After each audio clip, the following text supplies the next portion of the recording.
आपका बहुत बहुत शुक्रगुजार होंगे मोदी जी। ये काला धन का जब आपको पता पड़ गया, अडानी या मुकेश अंबानी का काला धन लाइए, जो राहुल गांधी के पास भेजा वो भी लेके आइए। सब लाने के बाद जमा करके सबको, मेरा जो कैलकुलेशन है यकीन मानिए, हो सकता है 30 से ज़्यादा बढ़ जाए तो और अच्छी बात है, लेकिन 30 लाख रुपया करके अगर आप 140 करोड़ लोग हैं तो अगर 30 लाख डिवाइडेड बाई 30 लाख करके देंगे तो हर परिवार को 30-30 लाख मिल जाएगा। मोदी जी आप भी कर दीजिए, बहुत तकलीफ में हम लोग हैं, बहुत मुसीबत में मोदी जी। और मोदी जी एक काम कीजिए, मुसलमान को 10-10 लाख करके दीजिएगा। हम लोग का भाई जो हिंदू भाई है उसको 30 प्लस मुसलमानों का 20, 50-50 लाख रुपये हिंदू फैमिली को दे दीजिए, 10 लाख रुपये सिर्फ मुसलमान फैमिली को दीजिए। अगर आपको लगता है मोदी जी हम लोग विदेशी हैं तो हम लोग को मत दीजिए, एक काम कीजिए, सब हिंदू भाई लोग को 60-60 लाख दे दीजिए। हम लोग जो हिंदू है मुसलमान है हम लोग को नहीं भी दीजिएगा चलिएगा, मेरे पूरे हिंदू भाइयों को जो मेरे हिंदू भाई है, क्योंकि मेरे भाई हैं, आप एक काम कीजिए हम लोग का भी पैसा उसको दे दीजिए। खालिस्तानी लोग जो है पाकिस्तान पंजाब के जो लोग खालिस्तानी हैं, जो सिख कम्युनिटी के लोग भी खालिस्तानी है, उनका पैसा भी छोड़ दीजिए। पाकिस्तानी, खालिस्तानी, बांग्लादेशी इन लोगों को छोड़ दीजिए। हमारे हिंदू भाइयों का अगर भला हो जाए, कर भला तो हो भला। मोदी जी कम से कम किसी का तो भला होना चाहिए। पेट्रोल का दाम हम बोल रहे बढ़ गया मोदी जी, 110 रुपया केजी हो, 110 रुपया फी लीटर हो गया। एक काम कीजिए 200 रुपये लीटर कर दीजिए, हिंदू भाई को 50-50 रुपये लीटर दे दीजिए। जो डीजल का दाम 100 रुपया हो गया मोदी जी 150 कर दीजिए, हम लोग सह लेंगे, पर हम लोग का हिंदू भाई लोग को 30-30 रुपया लीटर कर दीजिए। मोदी जी आप कर दीजिए प्लीज़।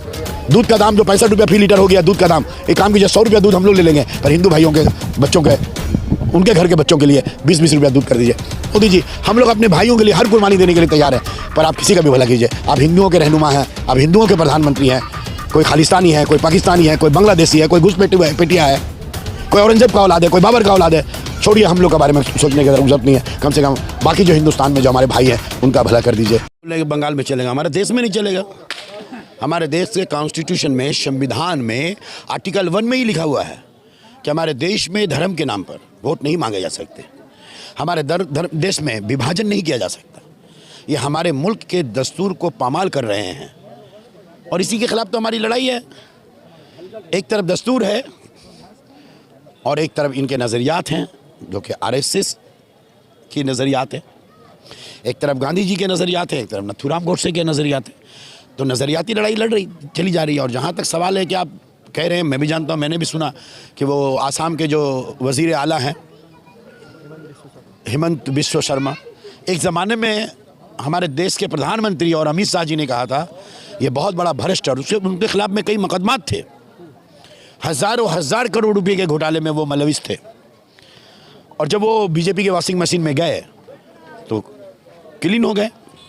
अब रहा सवाल, जो बात आप कह रहे हैं कि मंदिर, मस्जिद, मदरसा, ये इन्हीं नज़रियात के खिलाफ तो हमारी लड़ाई है। लेकिन आप स्पेसिफिक बोले उन्होंने क्या कहा? उनका कहना ये था कि और 400 पार।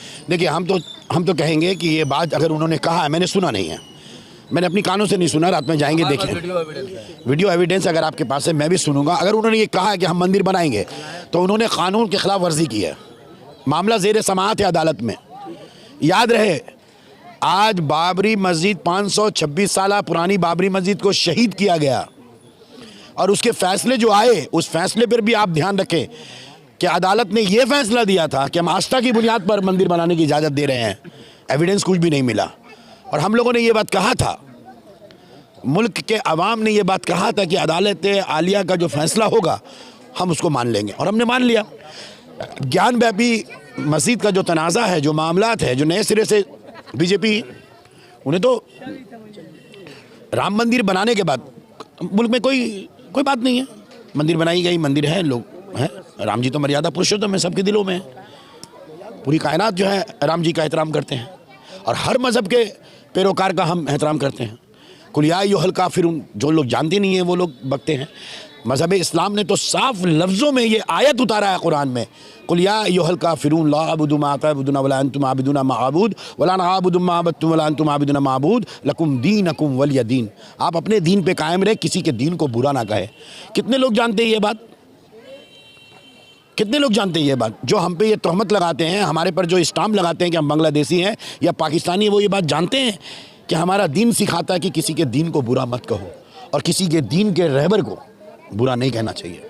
हम एहतराम करते हैं, लेकिन आप कैसे कह सकते हैं एक मुल्क का, एक जमहूरी मुल्क का, एक सेकुलर मुल्क का एक वज़ीर आला ये बात कैसे कर सकते हैं कि हम मंदिर बनाएंगे? तो वो ये भी कह दे कि हम अदालत के राय के बगैर मंदिर बनाएंगे, अदालत के फैसले का एहतराम नहीं करेंगे, अदालत के फैसले का एहतराम भी नहीं करेंगे और अदालत के फैसले का इंतजार भी नहीं करेंगे, वो मंदिर बनाएंगे। असल में कहीं पे निगाहें, कहीं पे निशाना है। मुख्यमंत्री ममता, अब देखिए आप ये बात कह रहे हैं,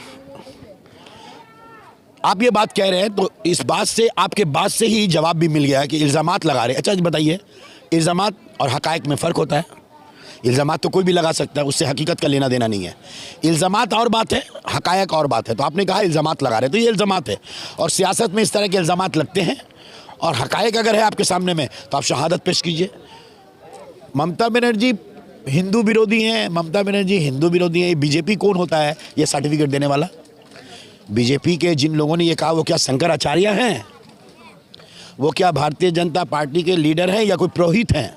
या वो क्या हिंदू धर्म के कोई स्कॉलर है?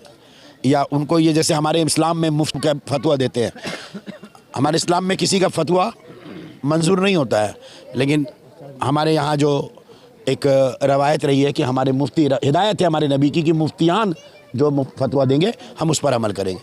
तो क्या जो लोग ये कह रहे हैं कि ये हिंदू है, ये हिंदू विरोधी है, ये राम भगत है, ये राम विरोधी है, ये जो लोग कह रहे हैं, मुझे पहले आप ये बताइए कि वो कौन सा यूनिवर्सिटी के प्रिंसिपल है या डिग्री लेकर के आए हैं जो वो सबको सर्टिफिकेट देंगे? मतलब ये दुख की बात है कि हिंदुस्तान की सरजमीं पर हिंदुओं को बीजेपी का सर्टिफिकेट लेना पड़ेगा कि कौन हिंदू है और कौन हिंदू नहीं है। एक मुल्ला क्या हाल करेंगे? ये जहरीले हैं, ये जहरीले हैं, इनके ज़ुबान से जहर टपकते हैं। मैं इनका बात का जवाब देकर दुर्गा पूजा की जो अज़मत है या ईद की जो अज़मत है उसको पामाल नहीं कर सकता। मैं ये बात कहना चाहता हूँ कि मुझे इसका जवाब दे दीजिए। जब ममता बनर्जी ये कहती हैं कि मज़हब सबका अपना अपना, मज़हब सबका अपना अपना पर त्यौहार सबका, अगर यही सच ताकत है तो फिर नरेंद्र मोदी क्यों जाते हैं बोरों के मजलिस में? फिर वो अरब ममालिक में, सऊदी अरब में मस्जिदों में क्यों जाते हैं? वो नहीं जानी चाहिए। फिर वो एक ही कहते हैं कि मेरे जीते ज़िंदगी को हिंदू मुसलमान को अलग नहीं करेगा। फिर वो कहते हैं बच्चा पैदा करते हैं। साबित करेंगे कि मुसलमान सबसे ज़्यादा इस मुल्क में सबसे ज़्यादा बच्चा पैदा करते हैं मुसलमान। इस बात को क्या हमारे देश के वज़ीर आज़म साबित करेंगे? उन्होंने कहा कि घुसपैठिए हैं, क्या वो साबित करेंगे कि तमाम हिंदुस्तान के मुसलमान घुसपैठिए हैं? मोदी जी कह रहे हैं ये टेम्पर वीडियो है। ये टेम्पर वीडियो है, वो जग जाहिर है, वो जग जाहिर है, वो जग जाहिर है, वो लाइव है, वो जग जाहिर है। अगर मोदी जी को ऐसा लगता है तो मोदी जी कल ही जा करके जो है मानहानि केस करें, उसके बाद में समझ में आ जाएगा टेम्पर वीडियो है या हकीकत वीडियो है। बोल रहे हैं ऐसे बोली ही नहीं है वो। मैं आपसे ये कहूँगा कि पहले 75 बार जो बोली हैं उसको सुन लीजिए और जैसा वो बोली है वैसे ही बोलिए, फिर सवाल कीजिए उन्होंने क्या कहा है। मैंने पहले, इससे पहले भी आपने मुझे 56 नंबर में सवाल किया था लेकिन मैं जवाब नहीं दे पाया था। मैं बार बार सारा रात में उसको सुनते रहा। असल में वो ये बोलना चाह रही थी। और ममता बनर्जी को सर्टिफिकेट देना पड़ेगा। वो जो लोग वायरल कर रहे हैं, वो लोग जो बोल रहे हैं, वो लोग तो मौका की तलाश में रहते हैं। अच्छा, इस बात से इनकार कर सकते हैं, इस बात से इनकार कर सकते हैं कि ममता बनर्जी को मुमताज़ बेगम बोला जाता है। अभी तो आप ही बोल रहे हैं कि ममता के राज में वो दुर्गा पूजा को उत्सव बोलती हैं। तो आप बताओ, एक सेकुलर इंसान के साथ यही होता है। अगर वो सेकुलर हिंदू है तो ना हिंदू का रहता है ना मुसलमान का रहता है। असल में मुझे इस बात का गर्व है कि ममता बनर्जी सेकुलर हैं और वो उतना ही एहतराम सभी मज़हब की करती हैं और सभी मज़हब के ग्रंथों के करती हैं। खुदा की कसम मैं खा के कहता हूँ, ममता बनर्जी हर मज़हब और मिल्लत का बराबर एहतराम करती है। और उनके जो क्या कुरान हो, गीता हो, ज़बूर हो, इंजील हो, जो भी उनका जो मज़हबी जो किताब है, जो मज़हबी जो बाइबिल है, होली बुक्स है, जितना भी है सबका एहतराम करती है। उनका जो देखिए, जब बोलते हैं हम लोग तो बोलने के दौरान में कोई बात है उसको तोड़ मरोड़ के पेश किया जाता है। लेकिन एक बात याद रखिएगा, बोली है उसमें कुछ भूल हो सकता है, बोलने के समय में कुछ ज़ेर ज़बर पेश हो सकता है, लेकिन यकीन मानिए उनके यकायद में इनका बराबर भी आपको अफसोस करने की ज़रूरत नहीं है। क्योंकि जिस तरह से आज देखिए आप बात कर रहे हैं, आज बंगाल की बात कर रहे हैं, आज पूरे हिंदुस्तान में एक सेकुलर प्रतीक है, अमन की प्रतीक है ममता बनर्जी, सेकुलर की प्रतीक है ममता बनर्जी, कम्युनल हार्मनी की प्रतीक है ममता बनर्जी, नेशनल इंटीग्रेशन की प्रतीक है ममता बनर्जी, वहदत की मिसाल है ममता बनर्जी, निशान अमन है ममता बनर्जी, वहदत, सालमियत, भाईचारगी, एकजहती, एकता की प्रतीक है ममता बनर्जी। आज पूरे हिंदुस्तान में लोग कहते हैं कि कैसे इतने बड़े रियासत में, यहाँ गुजराती से आप पूछ लीजिए, यहाँ आप लेकिन छठ पूजा की छुट्टी बिहार में होती है 2 दिन, बंगाल में होती है 2 दिन। ये भी तो बड़ा सवाल। 15 लाख रुपया का पहले हिसाब दीजिए। 10 साल हो गया, 15 लाख रुपया कहाँ है? नंबर 1, आपने कहा था साल में 2 करोड़ नौजवानों को रोज़गार देंगे, वो रोज़गार कहाँ गए, 10 साल में 20 करोड़ नौजवानों का रोज़गार कहाँ गया, उसके बारे में आप कहिए। तो जब अमीर जात से पूछा गया 15-15 तो कहते हैं जुमला है। और अभी तो रंग ही बदल दिए हैं, 14 में कहते हैं अच्छे दिन और उसके बाद में आप कहते हैं वारंटी। तो आपने तो वारंटी दिया था कि 100 दिन में महंगाई को काबू करेंगे। 14 में जो है 56 रुपया तेल की कीमत थी, आज 110 रुपया हो गया। 14 में 1914 में जब आप कह रहे थे कि मोदी अच्छे दिन आएंगे, 2014 में आपने कहा था कि मोदी सरकार को लाइए अच्छे दिन आएंगे, सबकी तकदीर भी बदलेगी और तस्वीर भी बदलेगी। कितना था, 36 रुपया डीजल था, आज हो गया 103 रुपया डीजल। पेट्रोल का दाम बढ़ा है, डीजल का दाम बढ़ा है। अरे भाई, रिफाइन ऑयल, सरसों तेल 200 रुपये के जी पार हो गया। उस टाइम में कितना था, 65 रुपया 70 रुपया, आज 200 रुपया हो गया। सोना 30,000 रुपया भरी था, आज 65,000 रुपया भरी हो गया। 30,000 रुपया जो है चांदी के जी था, आज 85,000 रुपया चांदी हो गया। दूध का दाम 35 रुपया था, आज 65 रुपया दूध हो गया। दिया सलाई का दाम माचिस का 50 पैसा था, आज 1 रुपया हो गया। हम एक तो पढ़ रहे थे कि स्कूटी का, पढ़ते पढ़ते देखा 2014 में स्कूटी मिलता था 60,000 70,000 में, आज स्कूटी मिल रहा है 1,10,000 20,000 25,000 30,000 में।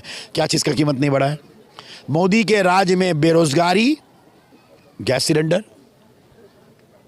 मोदी का इस बार इलेक्शन में गैस निकलेगा, जैसे वो गैस सिलेंडर का दाम बढ़ाए हैं और गैस निकल रहा है। यूपी में गैस निकल गया, आप सोच सकते हैं। जिस यूपी के सहारे दिल्ली के तख्त में, जिस दिल्ली के सहारे दिल्ली के तख्त तो ताज का फैसला होता है, उस उत्तर प्रदेश में, जिस उत्तर प्रदेश के सहारे दिल्ली के तख्त तो ताज का फैसला होता है, उस उत्तर प्रदेश में मोदी का गैस निकलने वाला है। जो मध्य प्रदेश और गुजरात के सहारे दिल्ली तक पहुंचे थे मोदी जी, इस वक्त उस गुजरात में भी मोदी जी का गैस निकलने वाला है। और ऐसा निकलने वाला है कि रात में चले गए थे नागपुर। 10 साल में नागपुर कभी नहीं गए थे तो और आए थे। 10 साल में हम लोग भी खबर रखते हैं, 10 साल में आदमी नागपुर गए, रात में जागे भी। नितिन गडकरी मिलने नहीं आए, हाथ पैर जोड़ करके आए। और अभी नड्डा जी तो गड्ढा, बंगाल में इतना गड्ढा किए थे, अभी तो आरएसएस में भी गड्ढा कर दिए। बोले अब हम इतना बड़े हो गए, अब आरएसएस की ज़रूरत नहीं है। समझ रहे हैं आप? एक आखिरी सवाल है। पहले एक सवाल का जवाब आपको दे दें कि पहले वो जो सवाल हमारे सामने लाते हैं और बंगाल की सरजमी पर आके जो बातें करते हैं, हम उनसे पूछना चाहते हैं, 1,40,000 करोड़ रुपया मगरबी बंगाल के गरीब लोगों का पैसा पिछले कई वर्षों से केंद्रीय सरकार क्यों नहीं दे रहा है? इस सवाल का जवाब दें आप। का कट मनी का हवाला दिया गया है आज भी हेमंत बिस्वा शर्मा का साथ। चलिए, मैं कट मनी पर अगर आपसे कहूँगा तो आज का इंटरव्यू रोक दीजिए और आज एक दिन एजेंडा रखिए भ्रष्टाचार के ऊपर में। भारतवर्ष की इतिहास में, तवारीख के 75 साल के इतिहास में इतना भ्रष्ट गवर्नमेंट, मोदी गवर्नमेंट जितना भ्रष्ट गवर्नमेंट है, इतना भ्रष्ट गवर्नमेंट भारत के इतिहास में कभी नहीं हुआ है। जिसका नहीं, अब मैं भ्रष्ट बोल दूंगा तो डिटेल बाद में करूंगा। आपको चैलेंज करता हूं, भारतीय जनता पार्टी, जहां तक मेरी आवाज़ जा रही है, नेशनल न्यूज़ हो आपका, नेशनल में लोग देखते हैं, यहाँ तक कि दुबई में भी देखते हैं, मैं देखा, आपके दोस्त कतर में भी देखते हैं बैठ करके, और हमको मैसेज करते हैं, जसीम भाई बड़ी अच्छी स्पीच आपने की है। कतर से करते हैं लोग, तो माशाल्लाह दिन दुगनी रात चौगनी आपको तरक्की दे अल्लाह पाक, सारी कायनात में लोग आपको देखें। मैं आपसे ये बस सवाल करना चाहता हूँ, अगर मैं कहता हूँ कि भारत के इतिहास में 75-76 साल की आज़ादी के बाद से जितनी भी सरकारें बनी हैं, सबसे भ्रष्ट सरकार, सबसे करप्ट सरकार ये मोदी सरकार है। जिसका एक नंबर उदाहरण वो आप बोलेंगे, वो क्या, prime minister care fund, PM care fund, क्यों नहीं आप मंजर आम पर ला रहे हैं? सबसे बड़ा घोटाला। नोटबंदी सबसे बड़ा घोटाला। GST सबसे बड़ा घोटाला। कोविशील्ड 40 लाख लोग मर गए नरेंद्र मोदी जी का वैक्सीन लेके, और मरने वाले हैं। जिन जिन लोगों ने नरेंद्र मोदी का वैक्सीन लिया है उनसे हाथ जोड़ के विनती करते हैं, भाइयों बीजेपी को वोट मत देना। 40 लाख लोग मारे गए हैं ये वैक्सीन, क्या कोविशील्ड ना, जिंदगी बचाने वाले टॉपिक से भटक गए। ये वैक्सीन में भी दुर्नीति हुआ है। जिनके वैक्सीन से लाखों लोग मारे जा रहे हैं, उनसे लाखों नहीं, करोड़ों नहीं, अरबों नहीं, खरबों नहीं, हजारों हजार करोड़ रुपया क्या इलेक्ट्रॉन बॉन्ड्स के नाम में, लिया गया है। भी है इसमें इलेक्ट्रॉन बॉन्ड का लेने पर। मैं आपको सारी चीज़ की वजाहत कर दूंगा। एक भ्रष्टाचार, इस भ्रष्टाचार गवर्नमेंट के खिलाफ, इतना बड़ा भ्रष्ट गवर्नमेंट मोदी जी हैं जिसका इंतहा नहीं है। और अभी तो मज़ा आ गया, मैं आपके माध्यम से उस दिन भी सवाल किया था, फिर सवाल करता हूँ। मोदी जी, आपने खुद कहा है, 140 करोड़ आवाम के सामने कहा है कि राहुल गांधी को टेम्पो भर भर के काला धन, चोरी का माल, आपने कहा मोदी जी, आप सच्चा कहते हो। आप जो कहते हो भारत में वो पत्थर की लकीर है। राम जी को आप भी लाए, राम जी कहीं नहीं थे भारत में, दुनिया में नहीं थे राम जी, आप राम जी को लेकर के आए। मोदी जी आप बहुत, मोदी है तो मुमकिन है, मोदी जी राम जी को ले आए, मुमकिन है। एक मुमकिन काम और कर दीजिए मोदी जी। आपने तो कहा टेम्पो में चोरी का माल, काला धन अडानी और अंबानी से राहुल गांधी को मिला है। जब आपको मालूम है ये अडानी के पास, अंबानी के पास काला धन है, तो प्राय मेहरबानी और स्विस बैंक से तो आप बोले थे काला धन लाएंगे, 15-15 लाख रुपए सबके अकाउंट्स में जाएगा, छोड़ दीजिए उसको।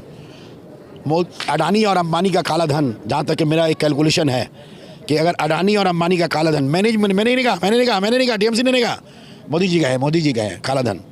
ये काला धन अगर जब्त करते हैं तो हिंदुस्तान के हर परिवार को 30-30 लाख रुपए मिलेगा। मोदी जी बहुत महंगाई का मार ऐसी झेल रहे हैं, कोविड का शिकार ऐसे हुए हैं, को आप जो वैक्सीन दिए हैं उसमें भी मर रहे हैं। मोदी जी बहुत तकलीफ में हम लोग, चावल का दाम, गेहूँ का दाम, तेल का दाम, पेट्रोल का दाम, डीजल का दाम, कोयला का दाम सब बढ़ गया है, जीना मुश्किल हो गया है। मोदी जी ऐसे बाज़ार में 15 लाख तो छोड़ दीजिए, दोनों मामला हल हो जाएगा, एक के साथ एक फ्री।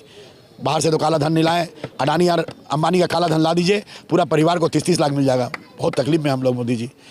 अब बाहर जाने का जरूरत नहीं है, स्विस बैंक जाने का जरूरत नहीं है, किसी देश जाने का जरूरत नहीं है, आपके हाथ में तो सब कुछ है। आप देखिए ना, केजरीवाल को जेल भेज दिए, हेमंत सोरेन को जेल भेज दिए। आप देखिए अभिषेक बनर्जी को पूछ रहे हैं, ममता बनर्जी को पीछे लगे हुए हैं। आप तो तेजस्वी यादव को भी जेल भेज दिए, लल्लू प्रसाद यादव को भी जेल भेज दिए। आप राहुल गांधी का भी सदस्यता, आप बहुत पावरफुल है, बहुत। आप तो महुआ मित्रों का भी पीछे पड़े हुए हैं। आप जिसका पीछे पड़ते हैं उसकी तो खैर नहीं, आप जिसको टारगेट कर लेते हैं मोदी, उसका बचना तो बहुत मुश्किल है। या तो बीजेपी में जाना पड़ेगा या तो फिर जेल जाना पड़ेगा। हम जैसे अभी बोल रहे हैं, मगरबी बंगाल में 2 ही रास्ते हैं, एक टीएमसी का रास्ता है, एक बीजेपी का रास्ता है। आवाम से कह रहे हैं दोनों में एक चुन लो, एक गांधी जी का रास्ता है, एक नथुराम गोडसे का रास्ता है। लेकिन मोदी जी ये भी बात कहेंगे, ये बात भी कहेंगे, बड़े दिल की गहराई से कहेंगे, आपके राज में 2 ही रास्ते हैं, या तो जेल में जाओ या तो बीजेपी में आओ, या तो जेल जाओ या तो बीजेपी में। अब बहुत पावरफुल है, प्लीज़ अडानी और अंबानी का काला धन लेकर के आइए। उसके बाद जितना काला धन है, क्योंकि एशिया का सबसे रिच मैन है अडानी। मुकेश अंबानी वर्ल्ड के टॉप 10 में उनका नाम आता है। और 2014 में यही अडानी 2014 में हिंदुस्तान के 20 अमीरों में एक था। और आज हिंदुस्तान का नहीं, एशिया का सबसे बड़ा अमीर 3 आदमी है। और आप कहते हैं उसके पास काला धन है। टेम्पू में चोरी का माल, काला धन राहुल गांधी को दिया है। आपको पता है, आप देश के प्रधानमंत्री हैं, आपके पास तमाम डिपार्टमेंट है, होम डिपार्टमेंट, पीएमओ आपके अंडर में। निश्चित तौर पर आप जब बोले हैं, जनता के सामने बोले हैं, 140 करोड़ लोगों के, और मोदी जी सिर्फ 140 करोड़ नहीं, 900 करोड़ जो दुनिया में लोग हैं सब सुने हैं। आपका बहुत बहुत शुक्रगुजार होंगे मोदी जी। ये काला धन का जब आपको पता पड़ गया, अडानी या मुकेश अंबानी का काला धन लाइए, जो राहुल गांधी के पास भेजा वो भी लेके आइए। सब लाने के बाद जमा करके सबको, मेरा जो कैलकुलेशन है, यकीन मानिए, हो सकता है 30 से ज़्यादा बढ़ जाए तो और अच्छी बात है, लेकिन 30 लाख रुपया करके अगर आप 140 करोड़ लोग हैं तो अगर 30 लाख डिवाइडेड बाई 30 लाख करके देंगे तो हर परिवार को 30-30 लाख मिल जाएगा। मोदी जी आप ही कर दीजिए, बहुत बहुत तकलीफ में हम लोग हैं, बहुत मुसीबत में मोदी जी। और मोदी जी एक काम कीजिए, मुसलमान को 10-10 लाख करके दीजिएगा। हम लोग का भाई जो हिंदू भाई है उसको 30 प्लस मुसलमानों का 20, 50-50 लाख रुपये हिंदू फैमिली को दे दीजिए, 10 लाख रुपये सिर्फ मुसलमान फैमिली को दीजिए। अगर आपको लगता है मोदी जी हम लोग विदेशी हैं तो हम लोग को मत दीजिए, एक काम कीजिए, सब हिंदू भाई लोग को 60-60 लाख दे दीजिए। हम लोग जो हिंदू है, मुसलमान है, हम लोग को नहीं भी दीजिएगा चलिएगा, मेरे पूरे हिंदू भाइयों को, जो मेरे हिंदू भाई हैं, क्योंकि मेरे भाई हैं, आप एक काम कीजिए, हम लोग का भी पैसा उसको दे दीजिए। खालिस्तानी लोग जो है, पाकिस्तान पंजाब के जो लोग खालिस्तानी हैं, जो सिख कम्युनिटी के लोग भी खालिस्तानी हैं, उनका पैसा भी छोड़ दीजिए। पाकिस्तानी, खालिस्तानी, बांग्लादेशी, इन लोगों को छोड़ दीजिए। हमारे हिंदू भाइयों का अगर भला हो जाए, कर भला तो हो भला। मोदी जी कम से कम किसी का तो भला होना चाहिए। पेट्रोल का दाम हम बोल रहे बढ़ गया मोदी जी, 110 रुपया केजी हो, 110 रुपया फी लीटर हो गया। एक काम कीजिए, 200 रुपये लीटर कर दीजिए, हिंदू भाई को 50-50 रुपये लीटर दे दीजिए। जो डीजल का दाम 100 रुपया हो गया मोदी जी, 150 कर दीजिए, हम लोग सह लेंगे। पर हम लोग का हिंदू भाई लोग को 30-30 रुपया लीटर कर दीजिए। मोदी जी आप कर दीजिए प्लीज़। दूध का दाम जो 65 रुपया फी लीटर हो गया, दूध का दाम, एक काम कीजिए, 100 रुपया दूध हम लोग ले लेंगे, पर हिंदू भाइयों के बच्चों के, उनके घर के बच्चों के लिए 20-20 रुपया दूध कर दीजिए। मोदी जी हम लोग अपने भाइयों के लिए हर कुर्बानी देने के लिए तैयार हैं, पर आप किसी का भी भला कीजिए। आप हिंदुओं के रहनुमा हैं, आप हिंदुओं के प्रधानमंत्री हैं। कोई खालिस्तानी है, कोई पाकिस्तानी है, कोई बांग्लादेशी है, कोई घुसपैठिया है, कोई औरंगजेब का औलाद है, कोई बाबर का औलाद है। छोड़िए, हम लोग के बारे में सोचने की जरूरत नहीं है। कम से कम बाकी जो हिंदुस्तान में जो हमारे भाई हैं उनका भला कर दीजिए। मोदी जी हमें यकीन है कि अगर अडानी और अंबानी का काला धन अगर आपने जब्त कर लिया तो मुझे यकीन ही नहीं, भरोसा है कि हमारे सब हिंदू फैमिली को, हिंदू परिवार को 30-30, 40-40 लाख रुपया मिल जाएगा। आप कर दीजिए मोदी जी, बहुत बहुत शुक्रिया। हमारे देश के प्रधानमंत्री के सामने हम अपना यही आवाज़, यही पैगाम हम लोग सब बाशिंदेगान केला बगान, बाशिंदेगान 39 नंबर वार्ड, कलकत्ता के लोग, मगरबी बंगाल के लोग, हम लोग सब ये इल्तिजा करते हैं अपने देश के प्राइम मिनिस्टर से कि आप अडानी और मुकेश अंबानी का काला धन ला करके आप उसकी तकसीम कर दीजिए। लोग बहुत परेशान हैं। बहुत बहुत शुक्रिया मोदी जी, आप खुश रहिए, आबाद रहिए। Long live Modi ji, long live. आप हज़ारों साल जीजिए, हमारी उम्र भी आपको लगे। पर आपसे बस एक ही शिकायत, कुछ नहीं है मोदी जी, आपसे बस एक ही शिकायत है कि आपको थोड़ा सोचना चाहिए कि आप सबके प्राइम मिनिस्टर हैं, आप हमारे भी प्राइम मिनिस्टर हैं। आपने ही तो कहा था 140 करोड़ लोगों का हम प्राइम मिनिस्टर है, सबका साथ, सबका विकास और सबका विश्वास। फिर अचानक से लोकसभा चुनाव में आप घुसपैठिया, ज़्यादा बच्चा पैदा करने वाला बोल रहे हैं मोदी जी। चलिए कोई बात नहीं, आपने बोला है, आप बड़े हैं, वज़ीर आज़म हैं, कोई बात नहीं है। बड़े बड़े शहरों में छोटी छोटी बातें होती रहती है, कोई बात नहीं, आप उस पर ध्यान मत दीजिए। हम अडानी का और अडानी और अंबानी का जो काला धन जो आपने कहा जो टेम्पू में गया वो माल भी लाइए, और इनके बाद जो काला धन है वो भी लाइए और सब में तकसीम कीजिए। अब अमर हो जाएगा, हज़ारों हज़ार साल तक लोग याद रखेंगे कि कोई था, सच में कोई राम का अवतार कहा जाएगा। कोई विश्व गुरु था। वो राम जी को भी लाए थे और घर घर 30-30, 40-40 लाख रुपया भी पहुंचाए थे। हजारों बरस लोग आपको याद रखेंगे। बहुत बहुत शुक्रिया मोदी जी। एक प्राइम मिनिस्टर के सामने मैं अपने तमाम झंडा को, तमाम धर्म मजहब, तमाम यकीदा को बलाए ताक रख के मैं अपने प्राइम मिनिस्टर से बात कर रहा हूँ। इसको कोई गलत ढंग से मत लीजिएगा। मैं सुनने वालों से भी यही कह रहा हूँ कि आप लोग इसका गलत माने नहीं लीजिएगा। एक हिंदुस्तान का नागरिक होने के नाते मैंने अपने प्रधानमंत्री से अपील किया, मोदी जी प्लीज़ वो जो टेम्पू में गया राहुल गांधी के पास वो माल भी, और अडानी और मुकेश अंबानी का जो काला धन है जो आपने निशानदेही किया, जवाब नहीं। आज तक कोई माई का लाल पैदा नहीं हुआ था जो 140 करोड़ लोगों के सामने बोलेगा कि ये चोरी का माल, काला धन। आपको जब आइडेंटिफाई कर लिए हैं तो जल्दी से इन लोगों का माल जब्त कीजिए। मुझे उम्मीद है 30-40 लाख रुपया करके हर हिंदुस्तानी के परिवार में जाएगा। बहुत बहुत शुक्रिया मोदी जी, हमारी अपील दरख्वास्त पर ध्यान दीजिएगा। आप खुश रहिए, आबाद रहिए, लॉन्ग लिव।